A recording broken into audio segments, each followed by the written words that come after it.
Islam Makhachev, the best grappler in the sport, versus Alex Volkanovski, the best fighter in the sport, is not going to be a competitive fight. And I'm going to tell you why Islam Makhachev is going to bully Alexander Volkanovski like a toddler. And in order to do that, we got to break down these fighters first. All right, starting off with Alex Volkanovski, we got to start off with the short king. Shout out all my short kings out there. He's 25-1. I believe he has like a 21 or 22 fight win streak right now. His only loss is at welterweight, and this guy is 5'6". The fact that he was fighting at welterweight is insane, and this guy should have been transported to the psych ward for even attempting that. He's the #1 pound-for-pound fighter in the world. His confidence is at an all-time high right now. It's scary how much better this guy is getting every single fight. Look at the first Max Holloway fight. Decision. It was kind of close. Not really that close. Second one, though, very close. A lot of people thought he lost that fight. Third one, though, this guy butchered him. This guy beat him up like my mom beats me up if I don't put away the dishes. That's how bad this beating was. Problems trying to get Volkanovski active. And he said he wasn't even motivated for that trilogy fight. And that's a very scary thought. And with this Islam Makhachev fight, he already had a little short camp for that fight because he was the backup fighter for Islam Makhachev versus Charles Oliveira. And now he is very motivated. He wants to be the double champ. He has a lot of motivation behind this fight because it's a bigger challenge. Literally a bigger challenge because Islam Makhachev is a bigger guy. He is one of the best strikers with elite defense in the entire sport of mixed martial arts. This guy throws feints. He has forward pressure. He mixes up his combos extremely well. He is my motivation when I am lazy and I do not want to get off the couch. I think of Alexander Volkanovski. I think of his training, his insane training. And in my opinion, Alexander Volkanovski, I think I might have touched on it. I have a memory of a goldfish, but I'll say it again. He is top 2 with the best cardio gas tanks in the entire UFC. And I love him. And I'm a huge fan of this guy, despite the title of this video and the thumbnail. And one of my favorite things with Alex Volkanovski is that this guy, he has the biggest heart and championship mentality. That's what I was gonna say. This guy, he broke his hand in round 2 against Max Holloway in their third fight and beat the shit out of him for the remainder of the 5 rounds, 3 rounds, 4 rounds, whatever it is. 50-45 Max Holloway. All right, that's cool. Oh, you're not that impressed by that? All right, Brian Ortega, top 2 best jiu-jitsu in the sport right now. Mounted guillotine. Escape that like nothing, and then transition to a triangle choke. Escape that like it was nothing. Made Brian Ortega look like me trying to throw up a triangle choke. And guys, my hammies are so tight. They're tighter than I'm not gonna say that joke,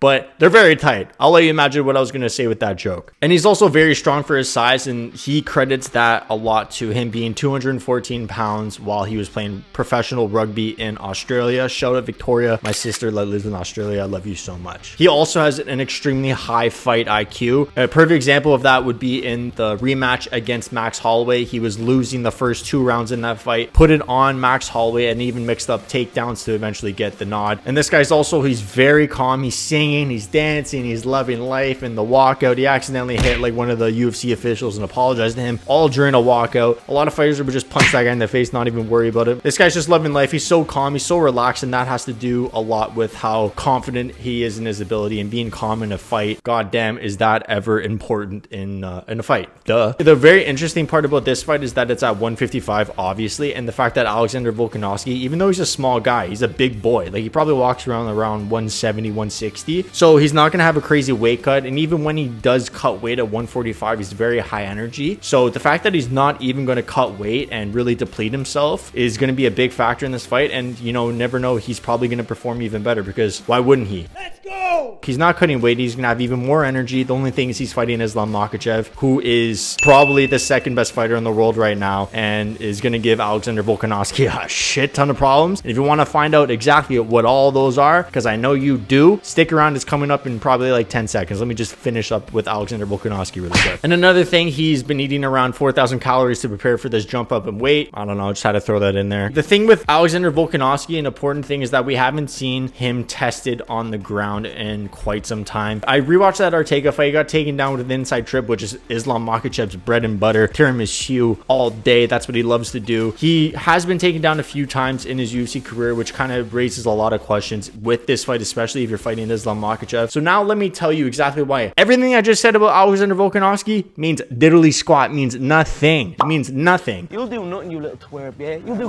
So Islam Makhachev, this guy's 31. He is 23-1. Islam is the lightweight champion of the world, obviously. In my opinion, and in everyone's opinion, it should be. He proved he's the best grappler in the sport right now when he dismantled Charles Oliveira, made his jiu-jitsu look like it was peanuts. And he does have pretty decent kickboxing. People make fun of his kickboxing for some reason. I don't know why. This guy, he wobbled Charles Oliveira in the first exchange. Charles Oliveira is one of the best strikers in the lightweight division. Dropped Justin Gaethje. Justin Gaethje said it tasted like a car battery when he got hit by Charles Oliveira. And also his striking's obviously going to be underrated because of his grappling. So against Oliveira, he avoided a lot of single leg and double leg takedown attempts because Oliveira obviously has that elite jiu-jitsu. He has the most submissions in UFC history. And when someone exposes their neck to Oliveira, he's wrapping that shit up. So Islam's not even going to bother with that within that fight. And his bread and butter mainly is those inside and outside trips along the cage within the clinch in general. And the single leg and double leg attempts are definitely going to be available in this fight because the threat of those guillotine submissions is not going to be as high as they were against Oliveira. Basically, what I was getting at is that it's not going to be an issue with Alex, those guillotine chokes, so that it's going to lead to more opportunities for Islam to take down Volkanovski, which is going to be a big factor in this fight. And this guy feels like he's Francis Ngannou when he's on top of you. He has top pressure. His submission squeezed. They just feel like Francis Ngannou. They're next level, brother, as Habib would say. And he almost made Oliveira's head pop like Usman's steroid zits on his stomach when he sunk in that arm triangle choke when he passed it Oliveira's guard. And he also, you got to mention it, he has the greatest cheat code of all time in his corner. Habib Nurmagomedov, the most dominant fighter ever, arguably the best fighter ever. And also, he has a crazy support system. Habib spent over $1 million